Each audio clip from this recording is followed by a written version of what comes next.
Hello, my dear Scorpio. Welcome back to Practical Mystic.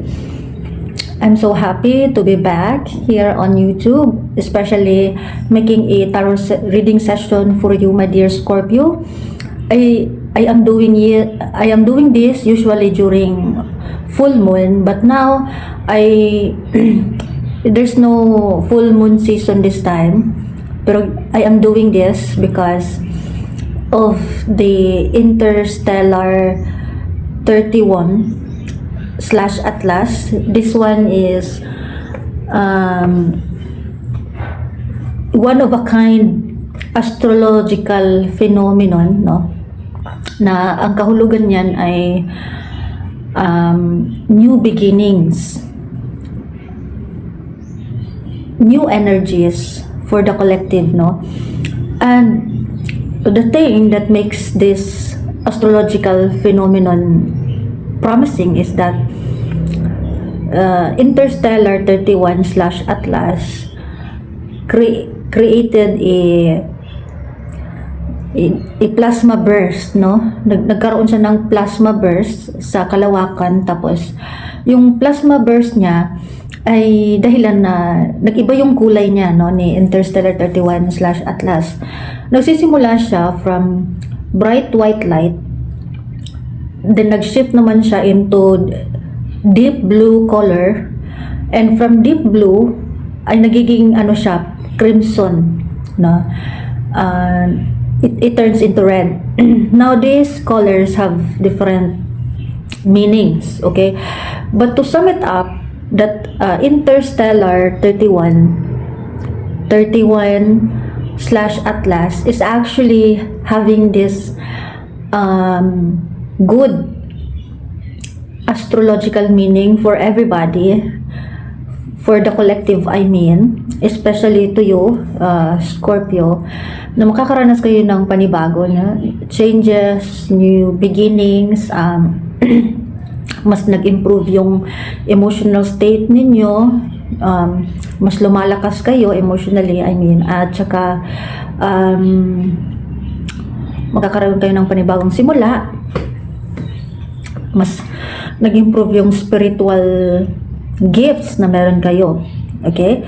So, by doing this tarot reading session, gusto natin malaman kung ano pa yung specificong mensahe para sa iyo, my dear Scorpio, for the month of November, aside from having this Interstellar 31 slash Atlas in as one promising astrological event, okay? So let us dive in. First, ang una kong gagamitin ay ang this one is Light Seer Tarot Deck. Let's dive in. Kukuha ko ng 4 na cards mula dito. Universe, spirits, angels, my sisters, and the celestial teams. What does my dear Scorpio need to know for this month of November? Ayan, dito na lahat ang mga cards para sa iyo, my dear Scorpio. So, alamin natin. Ang pinakauna is ito. Umuuna agad ang 5 of Wands. 5 of Wands in the upright position. I am surprised na ito pa talaga yung pinakauna na card na lumabas mula sa Light Seer Tarot Deck. Parang hindi ako makapaniwala. Okay? So ngayon, it's like meron kang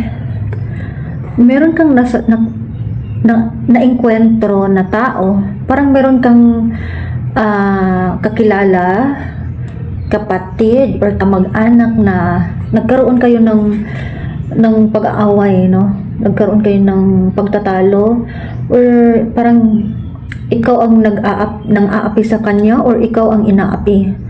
Okay, parang meron kayong pinag-aagawan na bagay, maaaring inaagaw mo yung kanyang enerhiya, yung blessings na meron sa kanya, inaagaw mo sa kanya, or siya ang nang-aagaw sa iyo ng blessings, no? Yung inaagaw sa iyo yung opportunity. Parang Five of Wands is, ibig sabihin, nagkaroon kayo ng conflict, okay? Pagtatalo, pag-aaway, okay? And it is like, ikaw yung nang-aaway, hindi yung ikaw ang inaaway. Parang ikaw ang nagsimula ng gulo. Tapos may nakikita akong mga parang lights, no? Parang lights dito sa gitna, no? Doon sa iyong mga liig, sa ilalim mo. Parang sinasabi dito na may nag-warn sa iyo or nakatali ka na dyan. Tinatali ka para hindi mo makamit yung mga masamang ninanasa mo sa kanya, okay? So it's like the divine is separating you from this person, no? To protect this person from your evil mechanisms, parang ganon.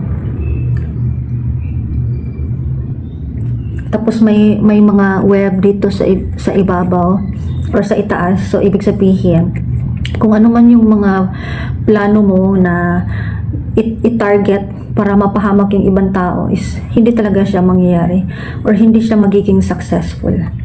At isa pa, parang nakatali ka na sa grip ng karma, parang ganito. May mga parang ilaw na parang electrical lights or Christmas light Christmas light pa naman, electrical lights na nandito pumapagitna, parang tinatali yung paa mo, okay? At kahit pa anong klase na spell work ang gagawin mo or yung mga evil mechanisms na pinaplano mong i-target sa kanya, hindi pa rin siya magiging successful kasi nakapaloob ka dito sa web, no? So ibig sabihin, kung ano man yung plano mong panghahamak sa kanya, babalik at babalik pa rin sa iyo kasi nakatali ka na sa grip of karma, no? You are being parang naka-shield ka, no? Nakapasok ka doon sa parang shield, no? May nag-cover sa iyo, tapos yung tao na pinapahamak mo ay malayo sa iyo, no? At kung ano man gawin mong i-target sa kanya, hindi talaga mangyayari kasi it's covered, no, by this web. So ibig sabihin, kung anong bagay na ibato mo sa kanya, babalik pa rin sa iyo. At hindi yun mapupunta sa kanya kasi nakapaloob ka doon sa shield na yun, no? And ito, the sun. Remember that the sun is a major arcana card, so ibig sabihin hindi ka masaya. Parang sa tingin ng ibang tao masayahin ka, pero it's like you are never happy, you're not contented.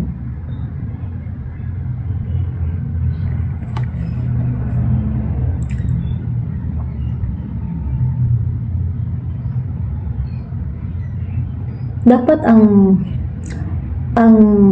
sun energy ang nakapagbibigay sa iyo ng taglay na lakas, pero parang dito sa paningin ko is like sa iyong discontentment, parang mas lalo kang humihina, okay? Hindi ka masaya, so parang humihina ka, okay?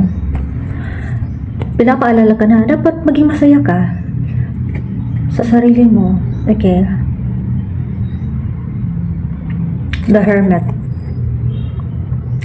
The Hermit in the upright position, ibig sabihin nito, kailangan mong magpunta sa lugar na tahimik, walang tao, para makapagnilay-nilay ka sa sarili mo at maisip mo kung ano ang dapat mong gawin, no? Gawin mo ang tama, hindi yung mali, okay?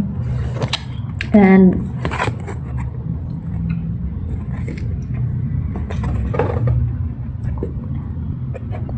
it's like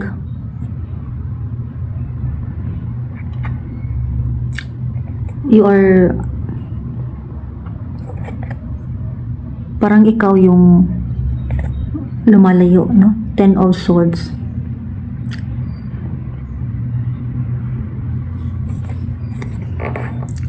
Isa, dalawa, tatlo. Apat.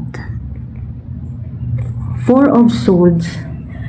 Diba usually kapag Four of Swords is welcoming, no? Tinatanggap ka ng malugod kang tinatanggap or malugod kang wini-welcome ng isang komunidad or grupo ng mga tao. Pero parang dito sa tingin ko parang nag-exit ka, parang ikaw yung umalis or ikaw yung pinalayas, okay? Parang hindi ka welcome, so ikaw ay umalis, parang ganun.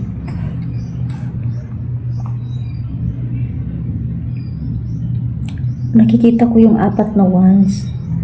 Pero kasi kung apat na wands, dapat welcome ka sa isang komunidad, sa panibagong lugar. Or kaya naman, pupunta ka sa isang lugar na kung saan ka nararapat. Okay, parang kung saan ka nababagay. So, yun. The Four of Wands, meaning pupunta ka sa lugar kung saan ka nararapat. And sa pagitan ng Five of Wands in the upward position at saka itong the Sun na in reverse, ay itong Judgment. Judgment, Arcana card pa rin ito. Ibig sabihin, magkakaroon ka ng self-evaluation, magmulat ka sa katotohanan,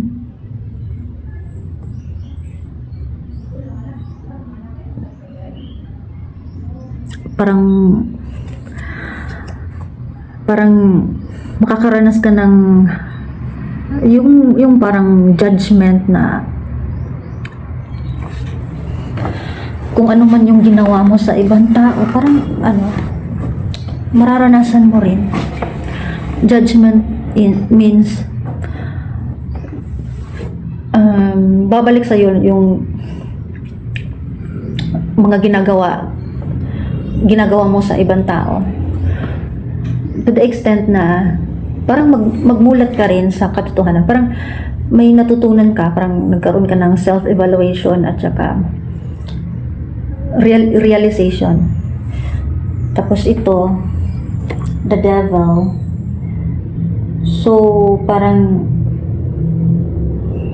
nagkaroon ka talaga ng blockage sa root chakra, kaya nga hindi ka masaya, which I mean parang hindi ka secured, and nagiging reckless ka. Parang double confirmation ito sa the Sun na in reverse, which means hindi ka masaya. Parang addicted ka na sa nakaraan mo na habits like making fun of others. So yun, mahirap sa iyo na iwasan itong addiction na ito. So ang nangyayari is hindi ka balanse energetically. And here, oh my God, Ten of Cups in reverse. Nagkakaroon ka ng bangungot. Oh my God, pangatlong confirmation na ito na hindi ka masaya. Kulang ka sa fulfillment. Kasi kung meron kang mga masasamang intention sa ibang tao, hindi ka talaga magiging masaya. Magiging masaya ka kapag nakikita mong naghihirap sila, pero sa katunayan ay hindi yan lubos na kaligayahan, no? It's just a shallow happiness, no? This is the triple confirmation na hindi ka masaya sa buhay mo. Kasi kapag masaya ka sa buhay mo, kontento ka kung meron ka, kung ano ang meron ka, at hindi ka nagplaplano ng kasamaan na ikakapahamak sa ibang tao, no? Kasi kung kontento ka sa sarili mo, kontento ka sa buhay mo, wala kang masamang intensyon para sa ibang tao. Okay? At dahil may taong pinapahamak mo, sinasaktan mo, masaya kang nakikita mo silang naghihirap, nasasaktan. Pero hindi yan lubos na kaligayahan na tinatamasa mo. Na it's not the kind of happiness na magtatagal sa'yo. It is a shallow kind of happiness, no? Sa totoo lang is, hindi ka masaya sa buhay mo. Parang ikaw ay miserable, no? Miserable kang tao kasi, misery loves company. So, yung miserable mong buhay, gusto mo magiging miserable din yung ibang tao. Para marami na kayong mga miserable sa buhay.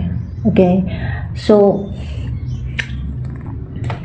you are not happy, you are not contented. You have shattered dreams. Of course, hindi mo makakamit yung mga pangarap mo sa buhay kasi abalang-abala ka sa mga masasamang plano tungkol sa ibang tao. Okay? So, if you want to have a successful achievement, no, in achieving your dreams, never mind about others, never mind about harming others, just focus on you, no, focus on improving yourself and achieve your foremost dreams in life. Okay? And here we have the Tower na negative.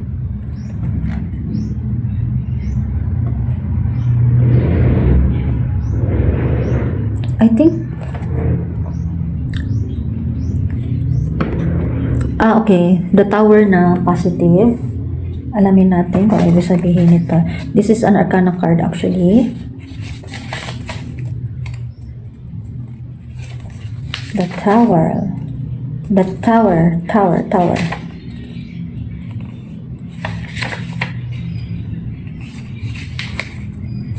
The Tower na positive. The accumulation of negative emotions and fatigue should be transformed as quickly as possible without causing without caring. For now, what the new form will be. Divine energy will fill the body, mind, and spirit of those who let themselves be struck by the sudden and uncontrollable action of transcendence. Surrender now, and later you will be rebuilt. Okay.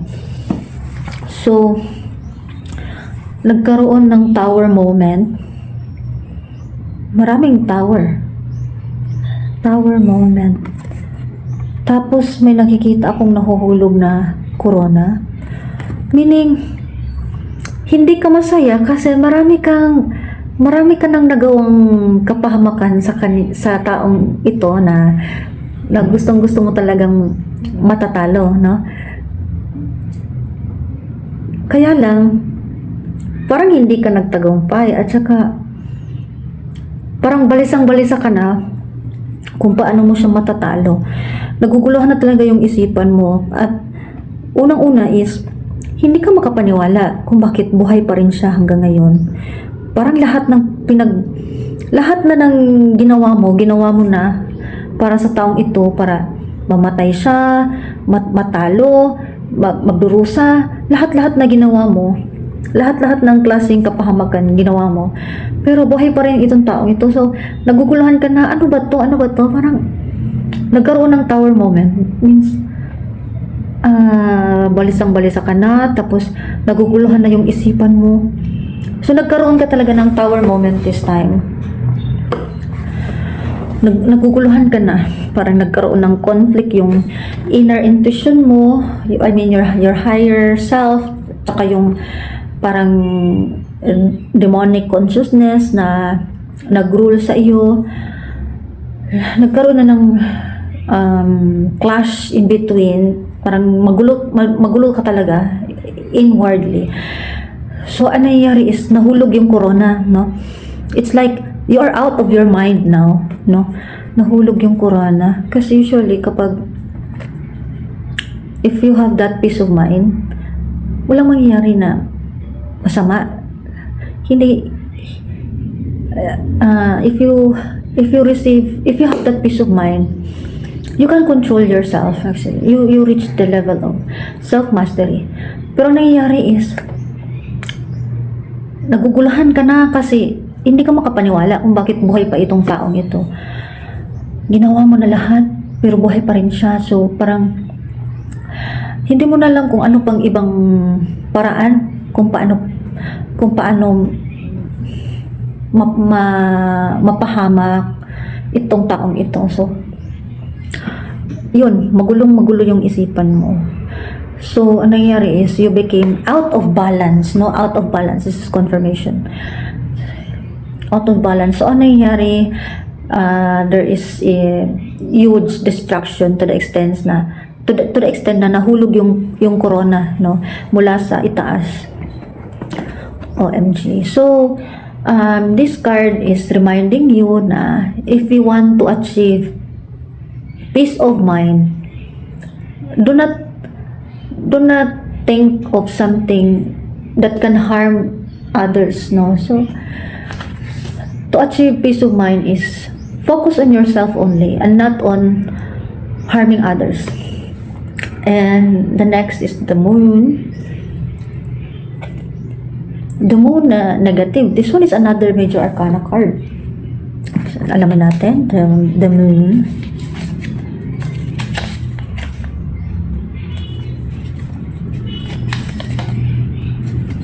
The moon na positive. Immerse yourself in the unconscious and abandon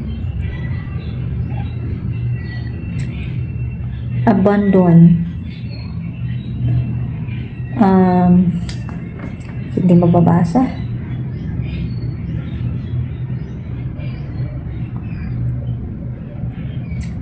Nationality.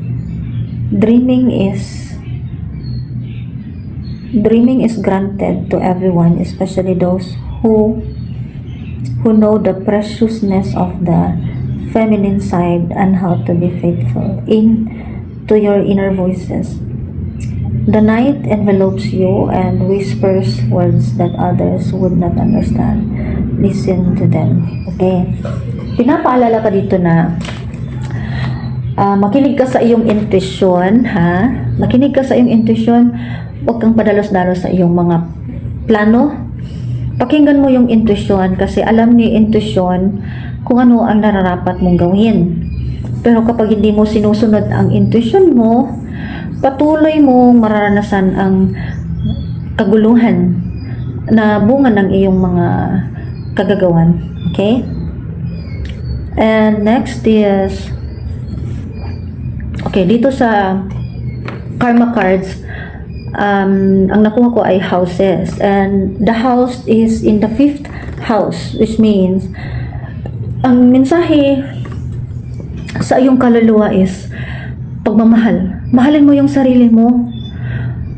Mahalin mo yung sarili mo. Kung gusto mong magkaroon ka ng peace of mind, complete happiness is by loving yourself.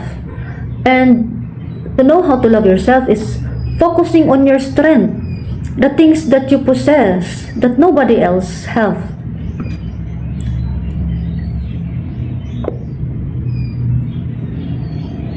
Ang mensahe sa iyong mentalidad is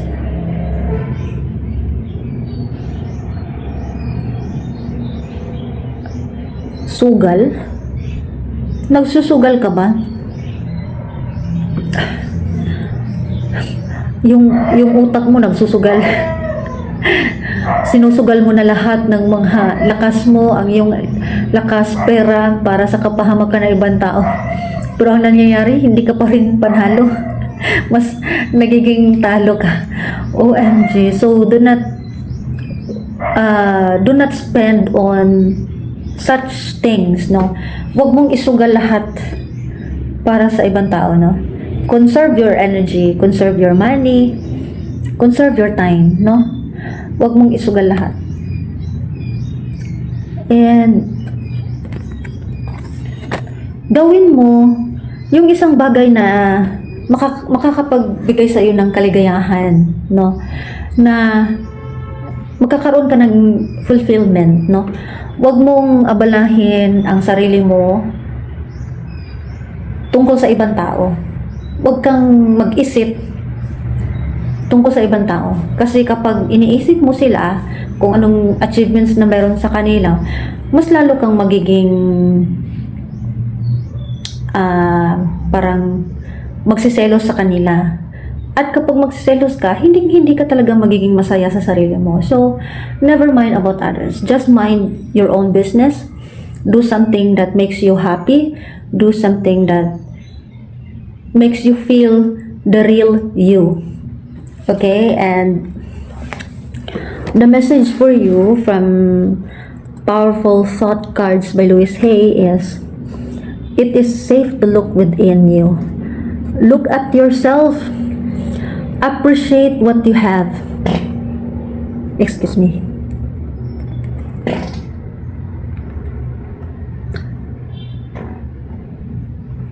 Affirm this to yourself.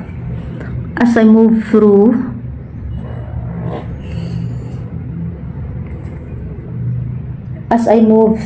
the layers of other people's opinions and beliefs, I use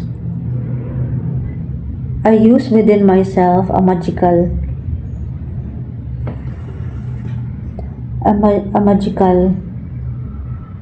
being, magical being, wise and beautiful. I love that I see in me. Meaning, huwag mong intindihin yung ibang tao, huwag mong abalahin ang sarili mo tungkol sa ibang tao. Abalahin mo yung sarili mo, focus on yourself. Pahalagahan mo kung ano yung strengths na meron ka, kung ano yung kagandahan na meron ka sa iyo. I-improve mo yung good personalities na meron ka para matatamasa mo yung self-fulfillment, no?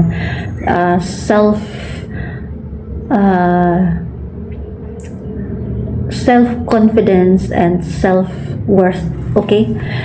So, ito lang ang masasabi ko sa iyo, my dear Scorpio. Be happy. Do something that makes you feel good about yourself. Love others. Do not gamble on something which does not have good returns. Okay? And this is what I have for you, my dear Scorpio. See you in the next reading. Love and light.